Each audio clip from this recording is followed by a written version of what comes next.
ಅನ್ಯ ಕೋಮಿನ ಬಾಲಕರಿಂದ ಕೊಲೆಯಾಗಿದ್ದ ಸಂಕೇತ ಸಮಾಧಿಯನ್ನ ದುಷ್ಟರು ಧ್ವಂಸಗೊಳಿಸಿದ್ದಾರೆ. ಶಿವಮೊಗ್ಗದ ಊರಗಡೂರಿನ ಗುಡ್ಡೆ ಮರಡಿ ದೇವಸ್ಥಾನದ ಬಳಿಯ ಹಿಂದೂ ರುದ್ರಭೂಮಿಯಲ್ಲಿ ಸಂಕೇತ್ ಅಂತ್ಯಕ್ರಿಯೆ ಮಾಡಲಾಗಿತ್ತು. ಪೋಷಕರು ಮಗ ಸಂಕೇತ್ ಫೋಟೋ ಹಾಕಿ ಚಿಕ್ಕದಾದ ಸಮಾಧಿ ನಿರ್ಮಿಸಿದ್ರು. ಪ್ರತಿ ಬುಧವಾರಕ್ಕೊಮ್ಮೆ ಸ್ಮಶಾನಕ್ಕೆ ತೆರಳಿ ಸಂಕೇತ ಸಮಾಧಿಗೆ ಪೂಜೆ ಸಲ್ಲಿಸಿ ಬರ್ತಾ ಇದ್ರು. ಆದರೆ ದುಷ್ಕರ್ಮಿಗಳು ಸಮಾಧಿ ಧ್ವಂಸಗೊಳಿಸಿ ವಿಕೃತಿ ಮೆರೆದಿದ್ದಾರೆ. ಸಮಾಧಿ ಧ್ವಂಸಗೊಳಿಸಿದ ಸುದ್ದಿ ಕೇಳಿ ಸಂಕೇತ್ ಕುಟುಂಬ ಆಘಾತಕ್ಕೊಳಗಾಗಿದೆ. ಸಮಾಧಿ ಧ್ವಂಸ ಸಂಬಂಧ ಸಂಕೇತ್ ತಂದೆ ಕುಮಾರ್ ಸ್ಥಳೀಯ ಪೊಲೀಸ್ ಠಾಣೆಗೆ ದೂರು ಕೊಟ್ಟಿದ್ದಾರೆ.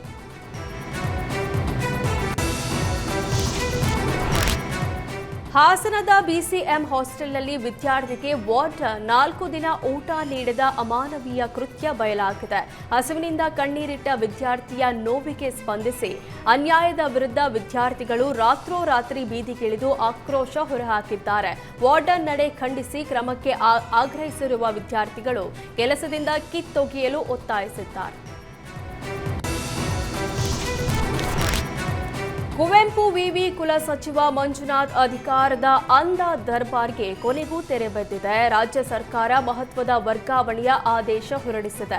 ವಿದ್ಯಾರ್ಥಿಗಳು ಮತ್ತು ಸಿಬ್ಬಂದಿ ಆಕ್ರೋಶಕ್ಕೆ ಜಯ ಸಿಕ್ಕಂತಾಗಿದ್ದು, ವಿವಿಯಲ್ಲಿ ನಡೀತಾ ಇದ್ದ ಅವ್ಯವಸ್ಥೆಗೆ ಬ್ರೇಕ್ ಬಿದ್ದಿರೋದು ಎಲ್ಲರಲ್ಲಿ ನಿರಾಳತೆ ಮೂಡಿಸಿದೆ.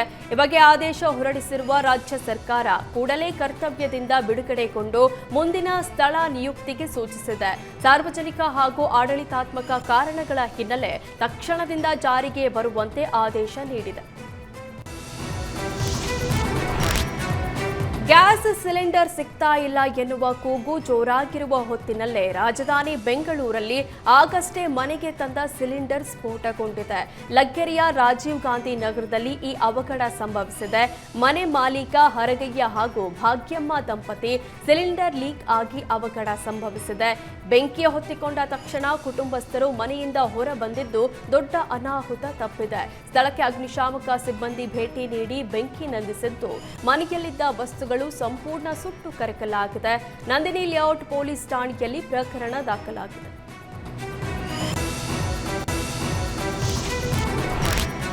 ಮಂತ್ರಾಲಯ ಶ್ರೀ ರಾಘವೇಂದ್ರ ಸ್ವಾಮಿ ಮಠದ ಮಾರ್ಚ್ ತಿಂಗಳಿನ 21 ದಿನದ ಕಾಣಿಕೆ ಹುಂಡಿ ಎಣಿಕೆ ಮುಕ್ತಾಯವಾಗಿದ್ದು, 21 ದಿನದಲ್ಲಿ 2,48,737 ರೂಪಾಯಿ ಕಾಣಿಕೆ ಸಂಗ್ರಹವಾಗಿದೆ.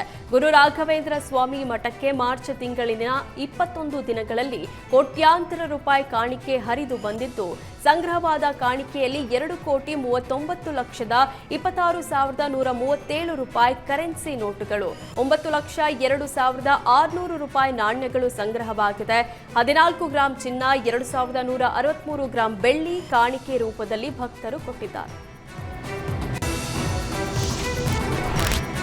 ಬೈಕ್ ಸವಾರನ ಜೀವ ರಕ್ಷಿಸುವ ಯತ್ನದಲ್ಲಿ ಬಸ್ ಗ್ಯಾರೇಜ್ಗೆ ನುಗ್ಗಿದ ಘಟನೆ ಚಿಕ್ಕೋಡಿಯ ಹೊರವಲಯದಲ್ಲಿ ನಡೆದಿದೆ.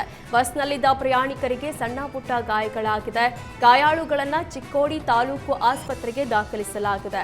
ಚಿಕ್ಕೋಡಿ ಸಂಚಾರ ಪೊಲೀಸ್ ಠಾಣೆಯಲ್ಲಿ ಈ ಬಗ್ಗೆ ಪ್ರಕರಣ ದಾಖಲಾಗಿದೆ. ಮಧ್ಯರಾತ್ರಿ ಸುರಿದ ಭಾರೀ ಮಳೆಗೆ ಶಿವಮೊಗ್ಗದ ಶರಾವತಿ ನಗರ ಬಡಾವಣೆಯ ಮನೆಯೊಂದಕ್ಕೆ ನೀರು ನುಗ್ಗಿ ಭಾರೀ ಅವಾಂತರ ಸೃಷ್ಟಿಯಾಗಿದೆ. ರಾತ್ರಿ 12 ಗಂಟೆಯ ವೇಳೆಗೆ ಗುಡುಗು ಸಮೇತ ಆರಂಭವಾದ ಮಳೆ ಬೆಳಗ್ಗಿನ ಜಾವ ಸುಮಾರು 3 ಗಂಟೆವರೆಗೂ ಸುರಿದಿದೆ. ಭಾರೀ ಮಳೆ ಹಿನ್ನೆಲೆ ತುಂಗಾ ಚಾನೆಲ್ನಿಂದ ಉಕ್ಕಿ ಹರಿದ ನೀರು ತಗ್ಗು ಪ್ರದೇಶದಲ್ಲಿರುವ ರಾಮಣ್ಣ ಮತ್ತು ಗೌರಮ್ಮ ದಂಪತಿಗಳ ಮನೆಗೆ ನುಗ್ಗಿದೆ. ಮನೆಯಲ್ಲಿದ್ದ ಸಾಮಗ್ರಿಗಳು 1.5 ಕ್ವಿಂಟಲ್ ಅಕ್ಕಿ, ಟಿವಿ, ಫ್ರಿಡ್ಜ್, ಹಾಸಿಗೆ, ಬಟ್ಟೆ ಬರೆ ಎಲ್ಲವೂ ನೀರು ಪಾಲಾಗಿದೆ. ಘಟನೆ ನೆನೆದು ಗೌರಮ್ಮ ಕಣ್ಣೀರಿಟ್ಟಿದ್ದಾರೆ. ಸಿದ್ಧಗಂಗಾ ಮಠದ ಶಿವೈಕ್ಯ ಶಿವಕುಮಾರ ಶ್ರೀಗಳ 119ನೇ ಜನ್ಮ ದಿನೋತ್ಸವ ಹಿನ್ನೆಲೆ ಮಠದಲ್ಲಿ ಸಂಭ್ರಮ ಕಳೆಗಟ್ಟಿದೆ. ಶಿವಕುಮಾರ ಶ್ರೀಗಳ ಗದ್ದುಗೆಗೆ ಮಂತ್ರ ಘೋಷಣೆಗಳಿಂದ ಪೂಜಾ ಕೈಂಕರ್ಯ ನೆರವೇರಿದೆ. ಸಿದ್ಧಗಂಗಾ ಮಠಕ್ಕೆ ಭೇಟಿ ನೀಡಿದ ರಾಷ್ಟ್ರಪತಿ ದ್ರೌಪದಿ ಮುರ್ಮು ಲಿಂಗೈಕ್ಯ ಶಿವಕುಮಾರ ಸ್ವಾಮೀಜಿ ಗದ್ದುಗೆಗೆ ಪೂಜೆ ಸಲ್ಲಿಸಿದ್ರು. ಪೂಜೆ ಸಲ್ಲಿಸಿದ ನಂತರ ಮಠದ ಮಕ್ಕಳನ್ನ ಉದ್ದೇಶಿಸಿ ಮಾತನಾಡಿದ ಮುರ್ಮು ಸಿದ್ಧಗಂಗಾ ಮಠದ ಕಾರ್ಯದ ಬಗ್ಗೆ ಗುಣಗಾನ ಮಾಡಿದ್ರು. ರಾಜ್ಯಪಾಲ ಥಾವರ್ ಚಂದ್ ಗೆಹ್ಲೋಟ್, ಸಿದ್ಧಗಂಗಾ ಮಠದ ಸಿದ್ಧಲಿಂಗ ಸ್ವಾಮೀಜಿ, ಕೇಂದ್ರ ಜಲಶಕ್ತಿ ರೈಲ್ವೆ ಖಾತೆ ರಾಜ್ಯ ಸಚಿವ ವಿ ಸೋಮಣ್ಣ ಹಾಜರಿದ್ದರು.